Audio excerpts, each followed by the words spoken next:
LSG की हार ने खोल दिया माइक की किस्मत। एसआरएच ने धूल चटा एलएसजी को अदब से किया प्लेऑफ से बाहर। तो भाई साहब, Lucknow super giants versus Hyderabad का मुकाबला समाप्त हो चुका है और इस मुकाबले में जो परिणाम आया है वो मुंबई इंडियंस के लिए सुखद खबर लेकर आया है। वो क्यों लेकर आया समझाएंगे, लेकिन इस मुकाबले के परिणाम ने एक नतीजा साफ कर डाला है कि भाई साहब अब प्लेऑफ की लड़ाई में सिर्फ और सिर्फ 5 टीमें बची हुई हैं।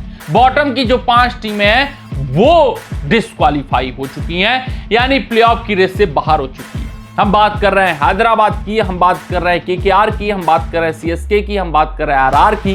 ये पहले से मतलब आउट ऑफ सिनारियो थे। तो आज लखनऊ सुपर जायंट्स, उनको हैदराबाद ने भाई साहब धर दबोचा है, पीछे खींच लिया है कि हम नहीं जाएंगे प्लेऑफ में तो आप कैसे, और अदब से प्लेऑफ से बाहर कर डाला है। आज सनराइजर हैदराबाद ने भाई साहब दिखाया है कि उनके बल्लेबाजों के अंदर क्या ताकत है, क्या दमखम है।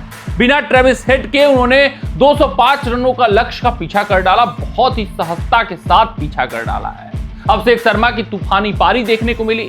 रवि बिश्नोई के खिलाफ 1-2 नहीं कुल 4 गगनचुंबी छक्के देखने को मिले और अभिषेक शर्मा ने यह बता दिया, ये मुहर लगा दिया भाई साहब कि इस वक्त T20 फॉर्मेट में भारतीय टीम की तरफ से सबसे बेहतरीन ओपनर वही हैं। किसी विकल्प के तलाश की जरूरत नहीं है। अभिषेक शर्मा ही T20 क्रिकेट को बदल सकते हैं, भारतीय क्रिकेट टीम को T20 फॉर्मेट में एक बार फिर से चैंपियन बना सकते हैं। इस पूरे मुकाबले की अगर हम बात करें तो लखनऊ सुपर जायंट्स 205 रन बनाती है, जहां पर एक बार फिर से एडन मार्करम, मिचेल मार्श की तूफानी पारी देखने को मिलती है। ये दो बल्लेबाज पूरे संस्करण में लखनऊ सुपर जायंट्स की तरफ से बेहतर प्रदर्शन करते हुए दिखे हैं। इन्हीं के भरोसे तो लखनऊ सुपर जायंट्स जो भी पॉइंट्स अर्जित कर पाई है 10 वो की हुई है। कुछ निकोलस पूरन, यही तीनों बल्लेबाजों ने स्कोर किया आज के मुकाबले में। 65 मार्श, 61 मार्करम, फिर उसके बाद पूरन 45, और फिर जो सिलसिला है, चाहे मैं बात करूं आयुष बदोनी की, चाहे बात करूं ऋषभ पंत की, चाहे बात कर लूं किसी भी खिलाड़ी की, हर एक बल्लेबाज ने लेट डाउन किया। इस मुकाबले में जो लखनऊ सुपर जायंट्स 225-230 की तरफ अग्रसर दिख रही थी, वो 205 पे सिमटती है कि इन 3 बल्लेबाजों के अलावा कोई जिम्मेदारी नहीं ले पाता। फिर उसके बाद यही था कि आज हेड नहीं है तो अभिषेक शर्मा के ऊपर पूरी निर्भरता थी।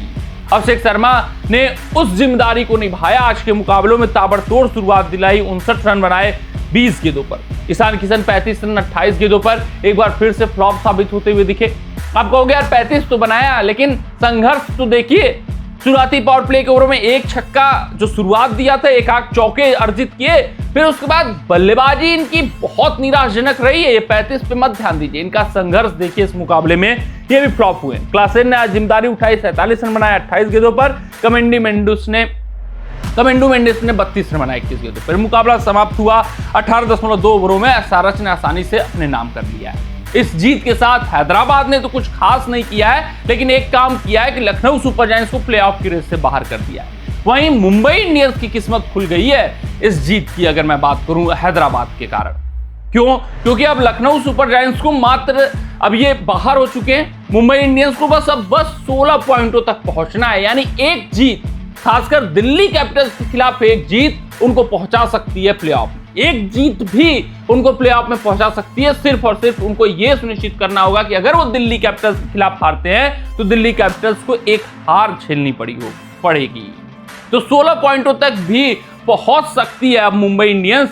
अब उनको नेट रन रेट का चिंता नहीं करना है। लखनऊ सुपर जायंट्स की इस हार ने यह सुनिश्चित कर दिया है। तो यानी 2 बाकी मुकाबलों में अगर एक मुकाबला मुंबई इंडियंस जीतती है, अगर दिल्ली कैपिटल्स के खिलाफ वो जीत जाते हैं तो वो प्लेऑफ में सुनिश्चित कर लेंगे अपना स्थान, अपने आगे क्यों लिखवा देंगे।